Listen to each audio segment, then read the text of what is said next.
മഹാഗുരുശരണം ഇന്ന് 2026 മാർച്ച് 8 ഞായറാഴ്ച. ഈശ്വരീയൻ ചാനലിലെ എല്ലാ ഈശ്വര ചൈതന്യങ്ങൾക്കും ശ്രീനിവാസപ്പയുടെ വിനീത നമസ്കാരം. ഞാൻ എൻ്റെ ചാനലിൽ പല്ലിശ്ശേരി കാരണവർ ഭഗവതി ക്ഷേത്രത്തിലെ വീഡിയോ ഇട്ടിരുന്നു, സങ്കല്പ വീഡിയോ ഇട്ടിരുന്നു. അത് കഴിഞ്ഞിട്ട് ഞങ്ങളിപ്പോൾ പോകുന്നത് പാമ്പുമേക്കാട്ടേക്കാണ്. പല്ലിശ്ശേരി ക്ഷേത്രത്തിൽ പോയപ്പോഴത്തേക്ക് അവിടുത്തെ പടിഞ്ഞാറിട്ട് നോക്കിയാണ് ദർശനം. ആ ദേവീനെ കോമരത്ത് കാരണവർ അല്ലേ, കോമരത്ത് കാരണവരല്ലേ, കോമരത്ത് കാരണവർ കാഞ്ചീപുരത്ത് പോയിട്ട് ഉപാസിച്ച് കൂട്ടിക്കൊണ്ടുവന്നതായിട്ട് പറയും. കാഞ്ചീപുരത്ത് ഇതുവരെ ഞാൻ പോയിട്ടില്ല കേട്ടോ, അതും പറയാം, ഇനി പോകണം. ഉപാസിച്ച് ഇവിടെ കൂട്ടിക്കൊണ്ടുവന്ന് ഇവിടെ ആരാധന കൊടുത്ത് ഇവിടെ പ്രതിഷ്ഠിച്ചു. അതിൻ്റെ തെക്ക് പടിഞ്ഞാറേ മൂല, നാലമ്പലത്തിൻ്റെ തെക്ക് പടിഞ്ഞാറേ മൂലയിൽ ഗണപതിയുടെ പ്രതിഷ്ഠയുണ്ട്. അതുകൂടാണ്ട് ഈ ക്ഷേത്രത്തിൻ്റെ നാലമ്പലത്തിൻ്റെ പുറത്തുകൂടി നമ്മൾ പ്രദക്ഷിണം എടുക്കുമ്പോഴത്തേക്കും ഈ ശാനമൂലയിൽ വടക്ക് കിഴക്ക് മൂലയ്ക്കായിട്ട് ആ കോമരത്ത് കാരണവരെ, ആ ദേവീനെ ഉപാസിച്ചു കൊണ്ടുവന്ന ആ കാരണവരെ അവിടെ പ്രതിഷ്ഠിച്ചിട്ടുണ്ട്, സാന്നിധ്യം അവിടെ പ്രതിഷ്ഠിച്ചിട്ടുണ്ട്. അതുകൂടാണ്ട് അവിടെ 3 വെളിച്ചപ്പാടന്മാരുടെ പ്രതിഷ്ഠിച്ചിട്ടുണ്ട്. ഇതൊക്കെ ഏതെങ്കിലും അഷ്ടമംഗല പ്രശ്നത്തിലെ പരിഹാരമായിട്ട് ചെയ്തിരിക്കുകയാണ്. പിന്നെ പുറത്ത് വരുമ്പോൾ നാഗരാജ ക്ഷേത്രങ്ങളോ നാഗേഷിയുണ്ട്, വേറെ എന്തോ കാര്യങ്ങളുണ്ട് അവിടെ. അതിലും പ്രധാനം എനിക്ക് അവിടെ ഫീൽ ചെയ്തത് അതിൻ്റെ തെക്ക് കിഴക്കേ മൂലയിൽ അഗ്നികോണിലെ കൂവളമരമാണ്, വില്ലപത്രം. അതെന്തോ ഒരു ശാക്തികമായിട്ടുള്ള കാര്യമാണ്, പക്ഷെ അവിടെ ഒന്നും എഴുതി വെച്ചിട്ടില്ല. തെക്ക് കിഴക്കേ മൂലയിൽ ആ കുവളവരം വരണമെങ്കിൽ ശൈവ സമ്പ്രദായത്തിൽ ശൈവമായിട്ടുള്ള ഏതോ ശക്തി കേന്ദ്രം അവിടെയുണ്ട്. ഒന്നുകിൽ ശിവൻ്റെ ഏതെങ്കിലും ഒരു അവതാരപ്പിറവിയാകാം, ഇല്ലെങ്കിൽ ശിവൻ്റെ ഏതെങ്കിലും ഭൂതഗണമാകാം, എന്താണെന്ന് അറിയില്ല. അപ്പോൾ അവിടെ അനുവദിക്കുമോ എന്താണെന്ന് അറിയാത്തതുകൊണ്ട് ഞാൻ അമ്പലത്തിൻ്റെ അകത്ത് എന്ന് പറഞ്ഞാൽ നാലമ്പലത്തിൻ്റെ പുറത്തുകൂടി വീഡിയോ എടുത്തില്ല. പിന്നെ ഞങ്ങൾ പോകുന്നത് പാമ്പുമേക്കാടാണ്. പാമ്പുമേക്കാട് എല്ലാവർക്കും അറിയാം, വളരെ പ്രസിദ്ധമായ നാഗരാജ ക്ഷേത്രമാണ്. അത് പ്ലാനിട്ടതല്ല, നമ്മുടെ പോയ വീട്ടിൽ കാര്യത്തിൽ പാമ്പുമേക്കാട് പോയി കാണാം എന്നുള്ള ഒരു ഇൻജക്ഷൻ കിട്ടിയപ്പോൾ, അപ്പോൾ അതിന് ഈ ഭൂമിയായിട്ട് പാമ്പുമേക്കാടിന് ബന്ധമുണ്ട്. ഞാനിപ്പോൾ പോയ വീട്ടിലെ തറവാട്ടിലെ ഭൂമി പാമ്പുമേക്കാട് ആയിട്ട് ഭൂമിശാസ്ത്രപരമായിട്ട് ബന്ധമുള്ളത് കൊണ്ട് അവിടെ പോവുകയാണ്.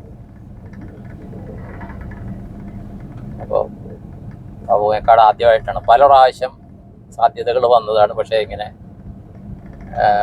ഓരോരോ കാരണങ്ങൾ വന്ന് തട്ടിത്തെറിച്ച് പോയി. ഇതിപ്പോൾ ഇന്ന് തീരുമാനിച്ച്, രാവിലെ തീരുമാനിച്ചു, 9 മണിയായപ്പോൾ തീരുമാനിച്ച് ഞങ്ങൾ പോവുകയാണ്. ഞാനും ശ്രീ രാജേഷ് ജിയും പിന്നെ രമ ടീച്ചറും കൂട്ടത്തിൽ വന്നിട്ടുണ്ട്. അപ്പോൾ നമ്മളീ പോകുന്ന ക്ഷേത്രങ്ങളിലെല്ലാം പല്ലിശ്ശേരി ഭഗവതി ക്ഷേത്രം, പാമ്പുമേക്കാട് നാഗരാജ സന്നിധി, നാഗരാജ നാഗേഷി, വാസുകിയുടെ വാസമാണെന്നാണ് പറയുന്നത്. വാസുകി കൊടുത്ത മാണിക്യം അവിടുത്തെ നിലവറയിലുണ്ടെന്ന് പറയുന്ന മാണിക്യക്കല്ല്. കാര്യം ഇത് പുരാതനമായ കുറേയധികം ചരിത്രവും ഐതിഹ്യങ്ങളും ഉണ്ട്. ഇന്നത്തെ തലമുറയ്ക്ക് ഇത് വിശ്വസിക്കാൻ പറ്റുകയില്ല. എന്തുവാകട്ടെ, എൻ്റെ ഒരു ലക്ഷ്യം എന്താണെന്ന് വെച്ച് കഴിഞ്ഞാൽ, പോകുന്നിടത്ത് അവിടുത്തെ ആ സാന്നിധ്യങ്ങൾ അനുഭവിക്കുന്നതോടൊപ്പം ഈ വീഡിയോ കാണുന്ന, ഇപ്പം എൻ്റെ യൂട്യൂബ് ചാനലിലാകട്ടെ അല്ലെങ്കിൽ ഈശ്വരീയം ചാനലിലാകട്ടെ, അതിലെ വീഡിയോ കാണുന്ന എല്ലാവർക്കും വേണ്ടി സങ്കല്പ പ്രാർത്ഥന ചെയ്യുക എന്നുള്ളതാണ്. അപ്പോൾ ഈ പല്ലിശ്ശേരി ഭഗവതി ക്ഷേത്രത്തിലെ പാമ്പുമേക്കാട്ടിലെ ആ ദേവതാ ചൈതന്യങ്ങളോട് ഈശ്വരീയം ചാനലിലൂടെ ഈ വീഡിയോ കാണുന്ന കേൾക്കുന്ന എല്ലാ ഈശ്വര ചൈതന്യങ്ങൾക്കും, കുടുംബങ്ങൾക്കെല്ലാവർക്കും, കുടുംബത്തിലെ എല്ലാവർക്കും ദീർഘായുസ്സിനായിട്ട് സങ്കല്പം ചെയ്യുന്നു. ദീർഘായുസ് എന്തിനാണ്? നമ്മൾ ഈ ജന്മത്തിലെ നമ്മുടെ എന്തൊക്കെ സപ്ലൈ ഉണ്ടോ അത് കംപ്ലീറ്റ് ചെയ്തു പോയാൽ അത് ക്യാരിഡ് ഓവർ ആകുകയില്ല, അങ്ങോട്ടേക്ക് മാറ്റപ്പെടുകയില്ല അടുത്ത ജന്മത്തിലേക്ക്, അല്ലെങ്കിൽ അടുത്ത ജന്മത്തിലേക്ക് മാറ്റപ്പെടും. ഇടയ്ക്ക് ജീവിതം ഹിറ്റ് ചെയ്താലോ എന്നൊക്കെ ആലോചിക്കുന്ന ആൾക്കാരുണ്ട്. കൃത്രിമമായ മാർഗങ്ങളിലൂടെ, കയറിലൂടെയോ റെയിൽപാളത്തിലൂടെയോ വെള്ളത്തിലൂടെയോ മരുന്ന് കഴിച്ചോ എന്നൊക്കെ പലരും ആലോചിക്കുന്നുണ്ട്. പക്ഷേ അതൊക്കെ സപ്ലിയുടെ അങ്ങേയറ്റമായിരിക്കും.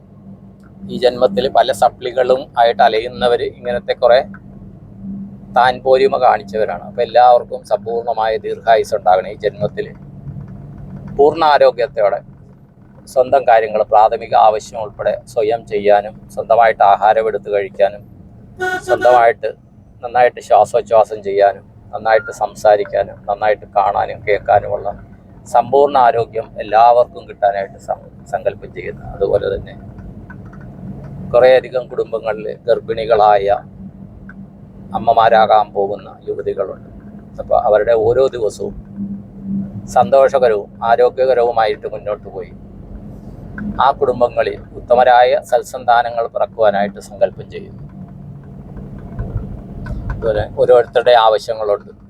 കല്യാണം നടക്കണം, വീട് വയ്ക്കണം, സ്ഥലം വാങ്ങി വീട് വയ്ക്കണം, ഫ്ലാറ്റ് വാങ്ങണം, അല്ലെങ്കിൽ വില്ല വാങ്ങണം, ഫാം ഹൗസ് വാങ്ങണം.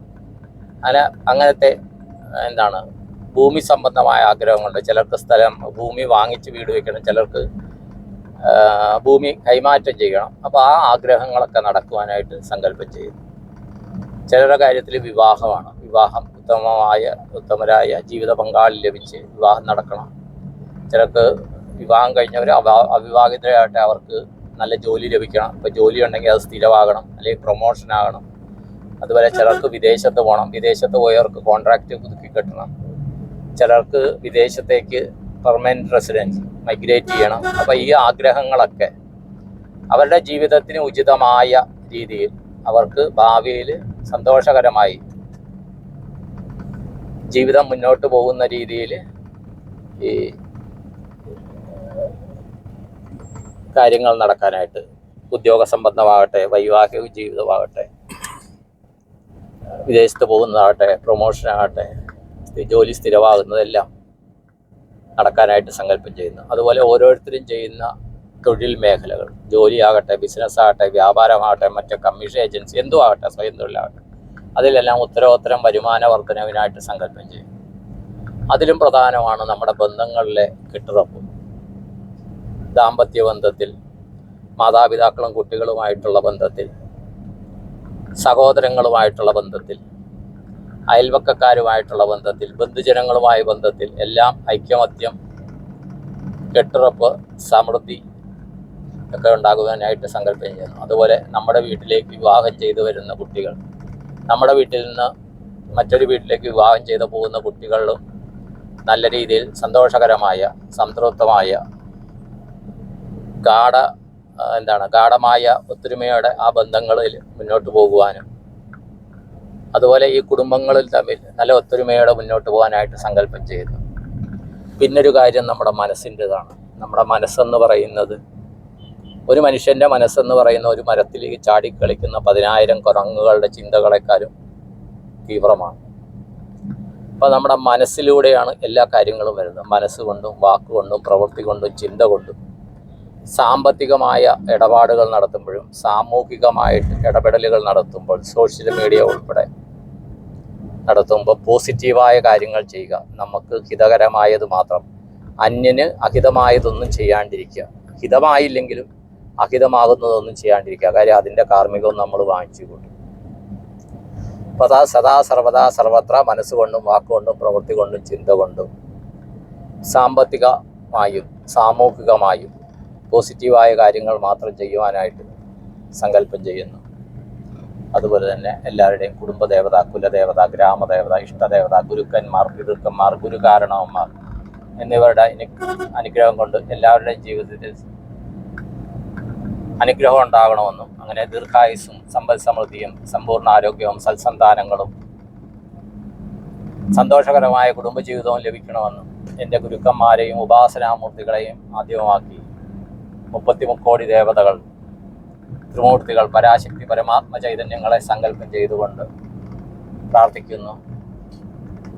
Bless you all, thank you all, all the best all. I am sorry, please forgive me, I love you all, thank you all.